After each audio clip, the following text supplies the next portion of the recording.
not bad, not bad. North Carolina.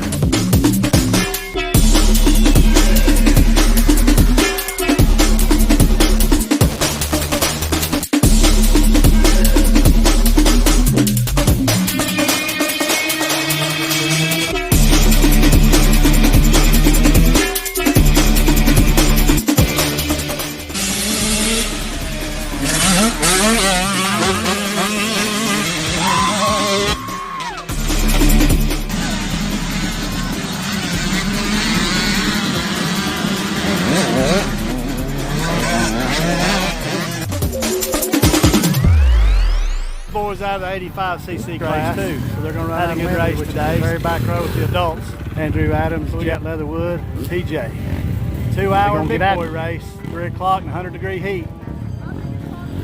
So he'll be 3.5.